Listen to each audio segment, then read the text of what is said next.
My brother held the microphone in the rented community center, smiled like he had just won something, and let my mother tell everybody he was the reason she had a car again. "Some children remember who raised them," my mother said, her voice soft and sweet in the way it always got when people were watching. "Darius didn't wait for me to beg. He stepped up. He made sure his mama had reliable transportation." Everyone clapped. My cousin's baby shower had been loud all afternoon. Pastel balloons, folding chairs, white tablecloths, diaper games, and kids running around with blue frosting on their fingers. But when my mother said that, the whole room sharpened around me. I stood near the back wall with a paper plate in one hand and a blue dealership folder in my tote bag. My mother turned toward me.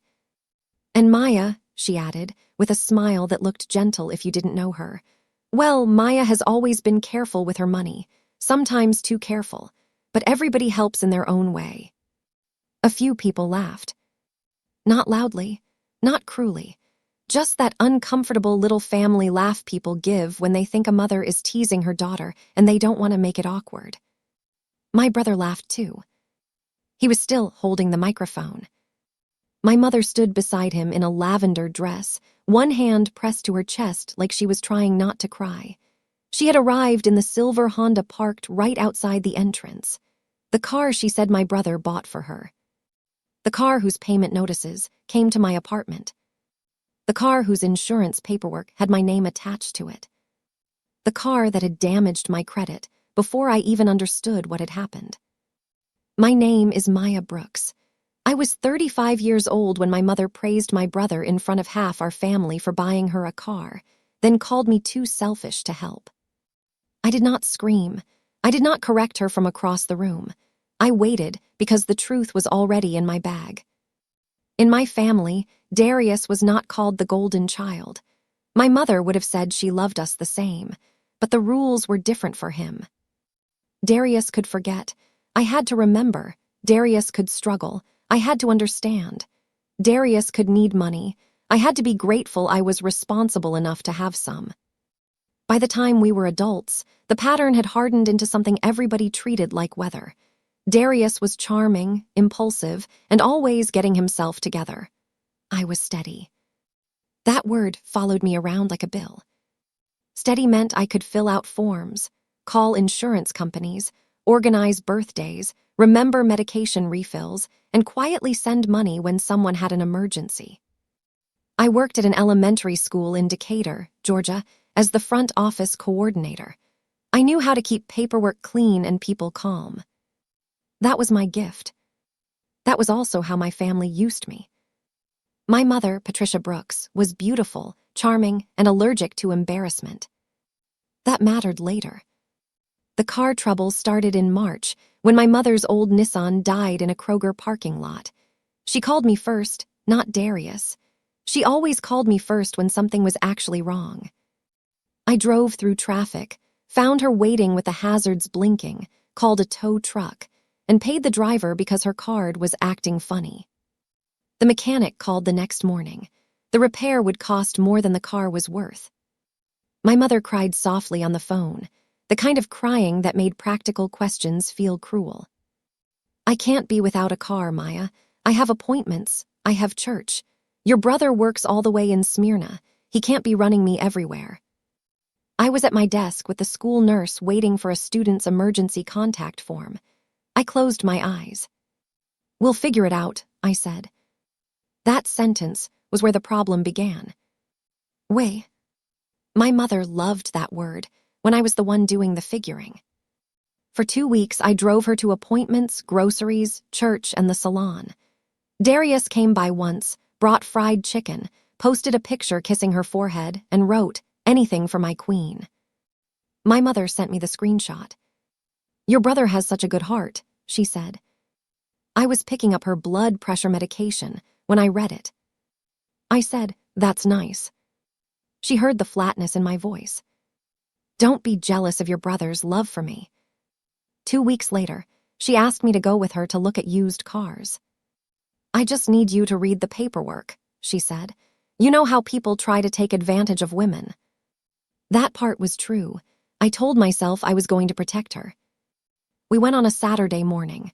Darius was supposed to meet us there. He texted that he was running late, then told us to start without him, then disappeared. The salesman showed us a silver Honda Accord. 5 years old, clean, not fancy but reliable. My mother loved it immediately. Then came the financing.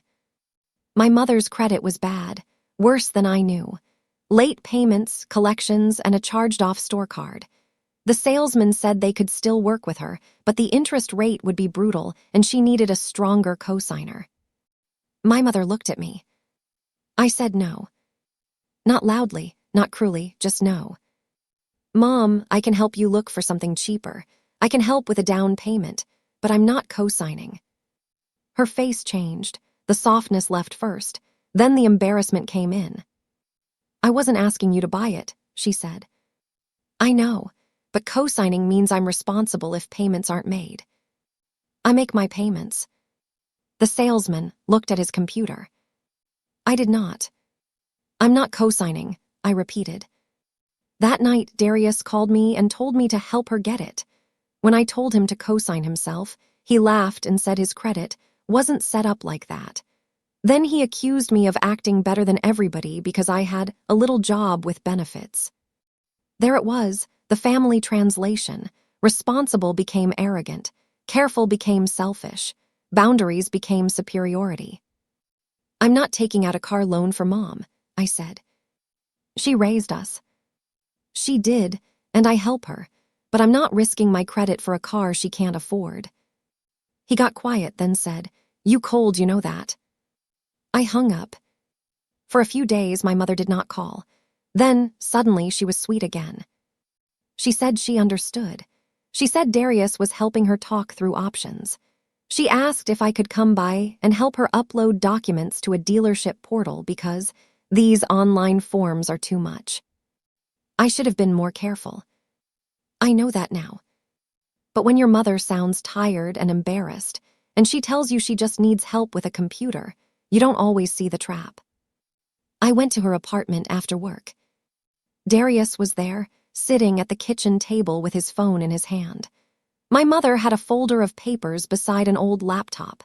She said the dealership needed proof of residence and income information from her, but the website kept timing out. I helped upload her utility bill and pay stubs from the salon. Then the portal asked for an email confirmation. My mother said, Can we use yours? Mine never works right. No, I said, use yours. Maya, please, I can't keep track of all these passwords. I looked at Darius. Use yours. He held up his hands. Don't put me in it, I'm just here to support. Support, sitting there doing nothing. I created a new password for my mother's email and wrote it down for her. I made sure the account was hers. I made sure the documents were hers. Then I left.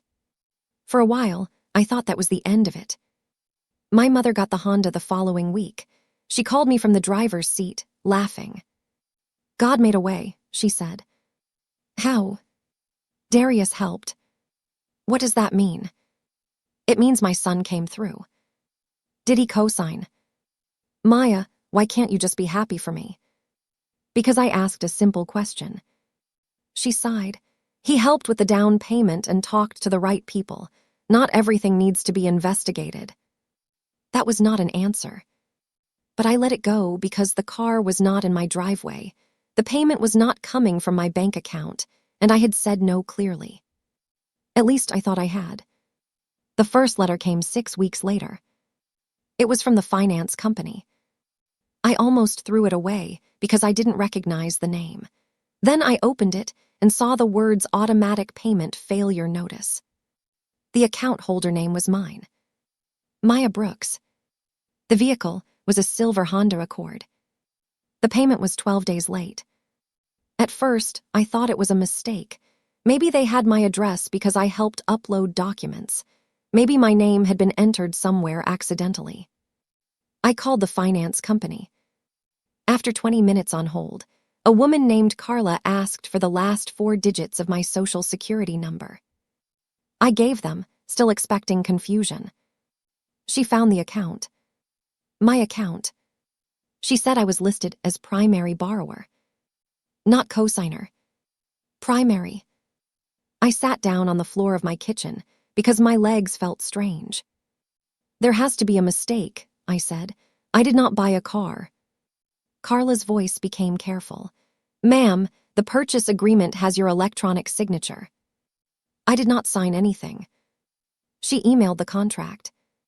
The signature looked like mine if someone had only seen my name typed on school forms. The address was mine. My social security number was there. My employer was listed. My income was close enough to be believable but not exact. The buyer was me. The registered driver was my mother. There was also a down payment receipt, paid by debit card, ending in the last 4 digits of Darius's card. That was his contribution. He had paid a piece up front and let my credit carry the rest. I called my mother first.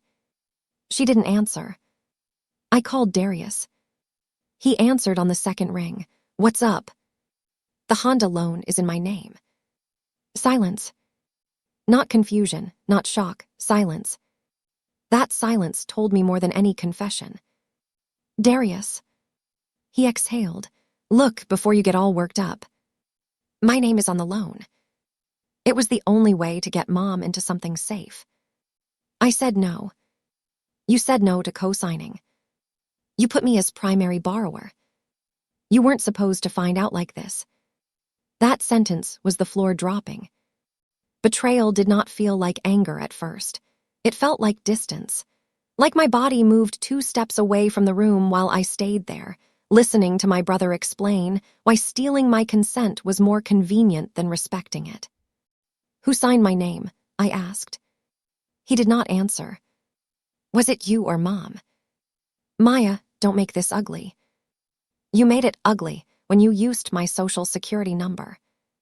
He lowered his voice. Mom needed a car. Then Mom needed a car she could afford. You always got to make people feel small. No, you made a decision that could damage my credit for years. He laughed once, nervous. You work in a school office, not Wall Street. Stop acting like this is some federal case. That was when I hung up. My mother called back that evening.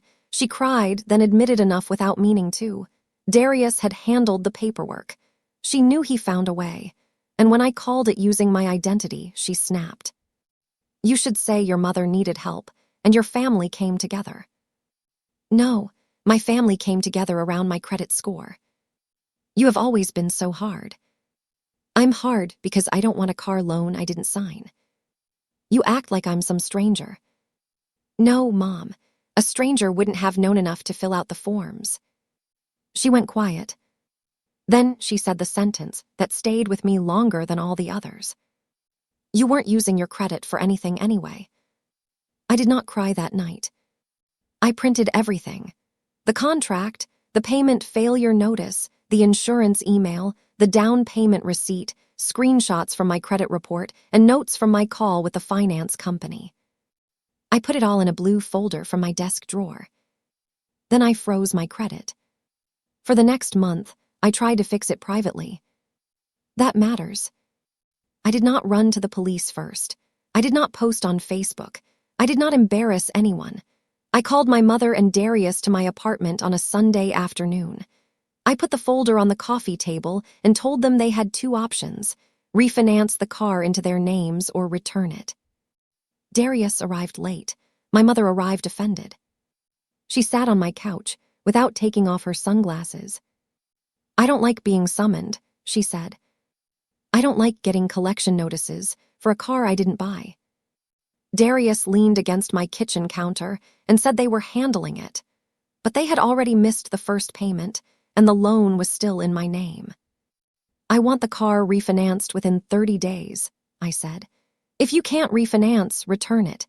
If you refuse, I will file a fraud affidavit with the finance company. My mother gasped like I had slapped her. Against your own mother. About a loan in my name. You would ruin me. You already risked ruining me. She stood up then. I cannot believe I raised a daughter who would threaten her mother over a car. I looked at her carefully. No, I said. You raised a daughter who reads contracts. Darius called me bitter. My mother called me ungrateful. They left without taking the folder. 30 days passed. No refinance, no return. Darius made one payment late. My mother made half of another and asked me to cover the rest, just this once, because she had rent due. I refused. The finance company called me twice. The insurance company sent a notice because my mother had changed coverage and used my email as backup. Every envelope felt like a small invasion. Still, I did not go public. Then my cousin Tasha announced her baby shower. Tasha was not part of the mess. She was sweet, 7 months pregnant, and excited for her first baby. I almost did not go because I knew my mother would drive the Honda there and act like nothing was wrong. But Tasha called me personally. "Cousin, I need you there," she said. "You're the only one who knows how to keep Aunt Patricia from taking over the whole program." So I went. I bought a baby bathtub, a pack of towels, and a little yellow blanket with ducks on it. I wore a deep green blouse and beige cardigan. I pulled my curls back loosely because Georgia humidity does not respect plans. I put the blue dealership folder in my tote bag, not because I planned to use it, but because I had started carrying it whenever I knew I might see my mother. Proof had become my seatbelt. The baby shower was held at the Lakeside Community Center. The Honda was parked near the front, clean, shiny, and still in my name. Inside, my mother was already holding court near the gift table. Darius stood nearby, accepting compliments like they were appetizers. I kissed Tasha on the cheek, gave her the gift, and helped organize the cards because nobody had thought to bring a pen that worked. For an hour, I stayed busy. That was my safest role. Keep moving, refill cups, find trash bags, tape the loose balloon, smile when spoken to. Then the game started. Somebody gave Darius the microphone because he liked hearing himself through speakers. He joked. People laughed. He made Tasha laugh so hard she had to sit down. Then my mother asked for the microphone. I felt my stomach tighten. She stood near the gift table, one hand on Darius's arm. "I just want to say something before we cut cake," she said. "Watching this family grow reminds me how blessed I am, and I have to give flowers while people can still smell them." People murmured. She turned to Darius. "This son of mine right here has been my rock. When my old car died, he didn't lecture me. He didn't make me feel bad. He didn't count my pockets. He just stepped up and made sure I was safe." Applause began. My cousin Tasha looked uncomfortable, but she smiled because it was her shower, and she was trying to keep the peace. My mother continued. "I'm saying this because family is supposed to show up, not just talk, not just sit back and judge. Darius showed me what love looks like." Then she looked at me. Her smile stayed in place. "And Maya, well, Maya has always been careful with her money, sometimes too careful, but everybody helps in their own way." The little laugh moved through the room. I set down the stack of paper plates I was holding. Darius grinned into the microphone. "Now, Mama, you know Maya likes her spreadsheets." More laughter. He looked right at me and added, "But don't worry, sis. I got Mama. You can keep saving for whatever secret mansion you planning to buy." That one got a bigger laugh. My mother touched his arm like he was hilarious. Something inside me went very still. It was not the car alone. It was not the loan alone. It was the way they had taken my name, my credit, my labor, my silence, and now they were using the room to make me look stingy for not giving them more. Tasha's smile faded. Aunt Renee looked from me to my mother. Darius still had the microphone. I picked up my tote bag. My mother saw the movement. For the second time in my life, I watched her realize too late that I had brought paper. "Maya," she said lightly, "don't start looking for receipts. We're celebrating a baby." I walked toward the gift table. "I agree," I said, "so I'll be brief." The room quieted. Darius lowered the microphone slightly. I opened my tote bag and took out the blue dealership folder. My brother's grin slipped first. My mother's face hardened. "Don't you dare," she whispered. That whisper was the proof before the proof. People heard it. I placed the folder on the gift table beside a diaper cake and a stack of pink thank you cards. I didn't plan to say anything today, I said. But since my name just got used in a story again, I need to put it back where it belongs. My voice did not shake.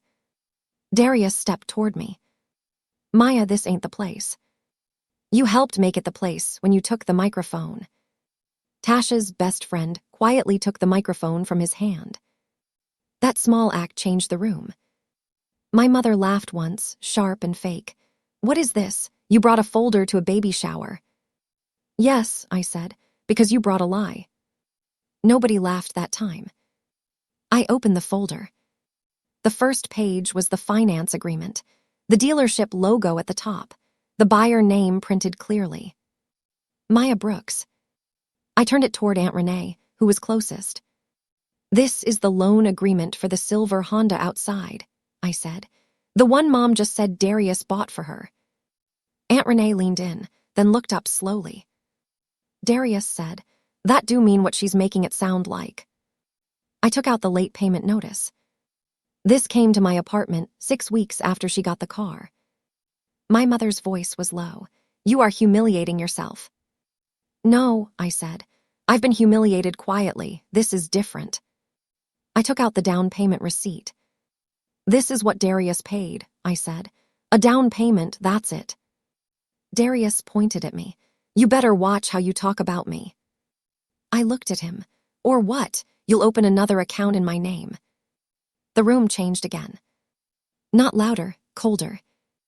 My Aunt Renee said, open another what? I took out the credit report screenshots. This loan was placed in my name as the primary borrower, not Darius, not Mom, me. I told them I would not co-sign. I told them no. My mother stepped closer. You helped with the paperwork. I helped upload your documents to your portal. I did not sign for a car. Darius said, nobody stole nothing. We're making the payments. You missed the first payment. That was a timing issue. You were 12 days late on a loan that was not yours. My mother's eyes flashed. You have always loved making us look bad. I looked at her for a long moment. People who depend on your silence will call your honesty cruelty. I took out the printed notes from my call with the finance company. I asked privately for 30 days, I said. I asked you to refinance it or return it. You didn't. Aunt Renee turned to my mother. Patricia, is this true? My mother opened her mouth. No performance came out. Darius tried to fill the space. Auntie, Mom needed a car. Maya got good credit. Family helps family. The sentence hung there. Family helps family. It sounded noble until you looked at the documents. Aunt Renee stared at him.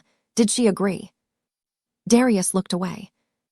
That was the first honest thing he did. My mother's face crumpled then, but not in the way I knew. This was panic.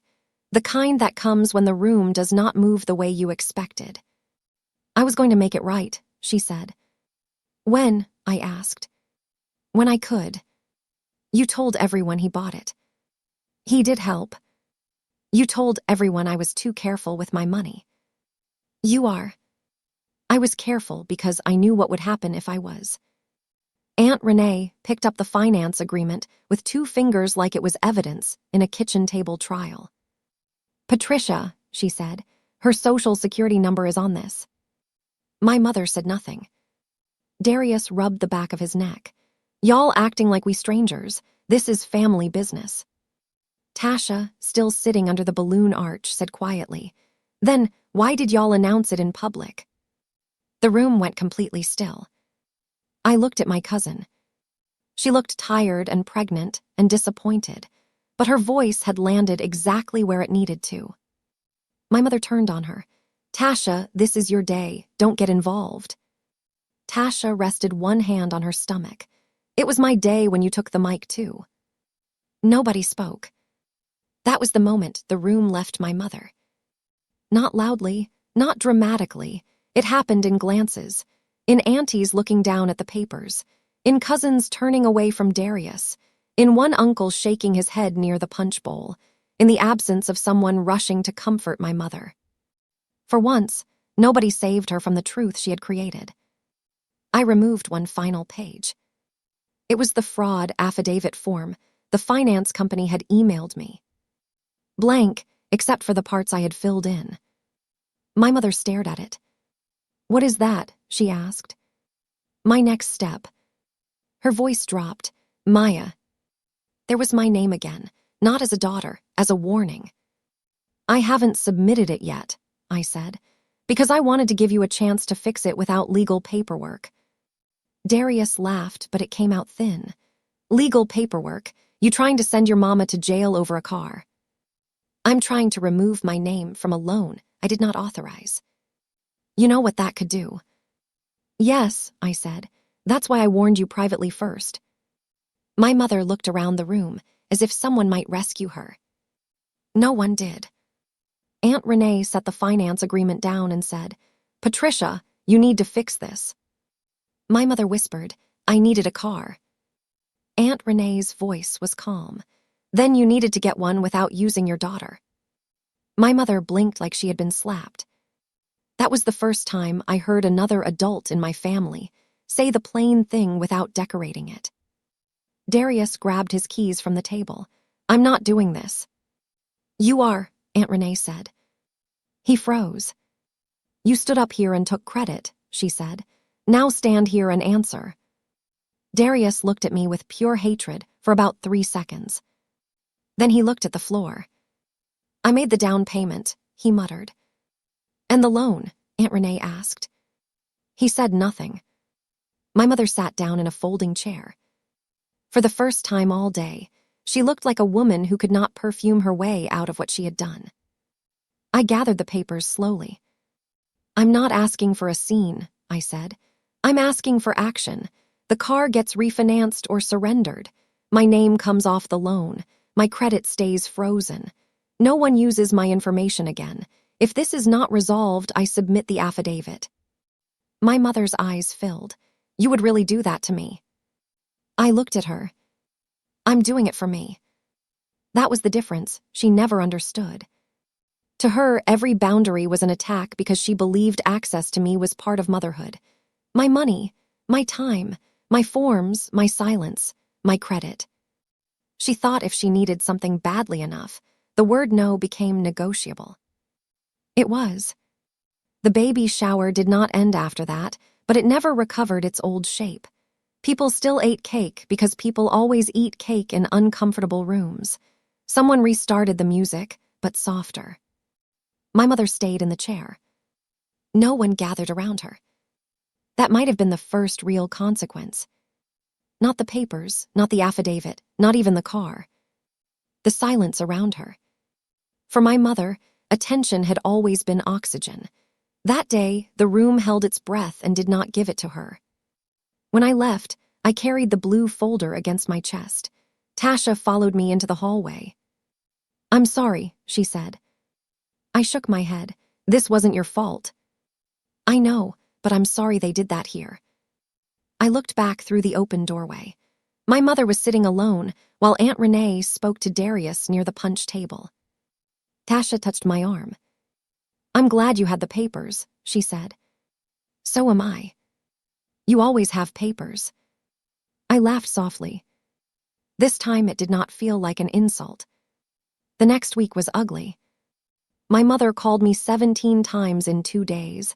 I answered once. She said I embarrassed her. I said she embarrassed me first. She said she was my mother. I said that did not make documents disappear. Then she asked if I could pay 1 more month while they figured it out. I said no. Darius texted, "You doing too much?" I sent back a picture of the fraud affidavit. He did not reply.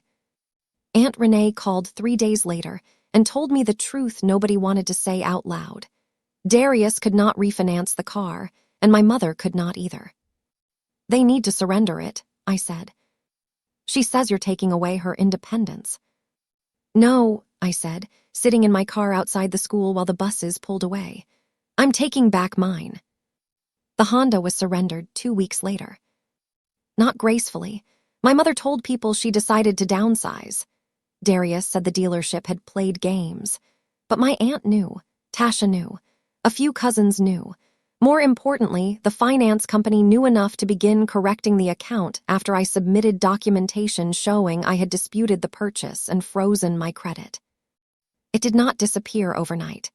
There were calls, letters, forms, waiting periods, and one long afternoon at a credit union where a patient woman named Elise helped me understand what still needed to be disputed. But the bleeding stopped. My name came off the active payment schedule. The late mark was challenged. My credit did not fully bounce back immediately, but it began to recover. I filed an identity theft report, not because I wanted my mother arrested, but because every responsible person I spoke to told me the same thing. If you don't document it, it can happen again. Family counts on undocumented forgiveness. I stopped giving them that. I changed passwords, froze my credit with all 3 bureaus, set up alerts, took back my spare key, removed my mother from every shared contact except medical-only situations where it was necessary. Darius came by once with breakfast and a stiff apology. I made him say exactly what he was sorry for, not the car thing, not the misunderstanding. He finally said, "I'm sorry for using your name, letting Mom think it was okay, and taking credit at the shower." I accepted the apology. I did not invite him in. My mother's apology came later, smaller and less complete. She admitted she thought Darius would handle it before I noticed. She said she was embarrassed by her credit. I told her embarrassment did not give her permission to borrow my identity. She whispered, "I didn't think you'd bring the papers." That was her real mistake. Not hurting me. Underestimating how much proof a quiet woman might carry. For a while, we were just more honest. At the next family gathering, nobody mentioned the Honda, but something had changed. My aunties no longer volunteered my name when someone needed paperwork. My cousins asked before assuming I would organize things. Tasha, holding her new baby, whispered, "I froze my credit too, just in case." My mother arrived in a rideshare. When someone asked about transportation, she said, "I'm figuring it out." She did not mention Darius. She did not mention me. That was progress. Darius eventually bought himself a used truck with his own loan and his own name. No one clapped for him. No one called him the family hero. For years, I had believed if I stayed calm, helpful, available, and patient, my family would eventually say, "Maya, you have done enough." They never did. So I said it. I had done enough. Not the fraud affidavit, not the folder, not the public reveal. Those were tools, necessary tools, but the real revenge was quieter than all of that. I stopped volunteering for my own erasure. I still have the blue dealership folder. It sits in a file box in my closet with my tax returns, lease papers, and credit freeze pins. The corner is bent from the day I placed it on Tasha's gift table. There is a faint pink frosting smudge on the back from where somebody set a cupcake too close. I never cleaned it off. That smudge reminds me of the room. The balloon arch, the paper plates, my brother's hand around the microphone, my mother's lavender dress, Aunt Renee holding the finance agreement, Tasha's voice saying, "Then why did y'all announce it in public?" I remember my mother whispering, "Don't you dare." I remember realizing that she was not afraid I would lie. She was afraid I would prove the truth. There is a difference. I did not yell that day. I did not call my mother names. I did not tell my brother he was worthless. I did not ruin my cousin's baby shower for revenge. I opened a folder because they had opened my life without permission. That was all. And once the papers were on the table, I did not have to argue much. Documents have a calmness people can't easily fight. A loan agreement does not raise its voice. A late notice does not get emotional. A credit report does not care who gave birth to you. It just tells the truth. My mother wanted the family to believe Darius bought her a car. The papers showed my name. My brother wanted them to believe he had stepped up. The receipts showed the size of his step. They wanted me to stand there and absorb the joke. Instead, I let the room read. Sometimes silent revenge is not about destroying anyone. Sometimes it is about taking your name back from a contract, a story, a family role, and a microphone you never asked them to hold. My mother has not called me selfish in public since. Darius has not joked about my spreadsheets since. And when someone in my family says, Maya is good with paperwork, they say it differently now. Not like I am a tool. Like I am a witness. That is enough for me. Len V2, Len V16.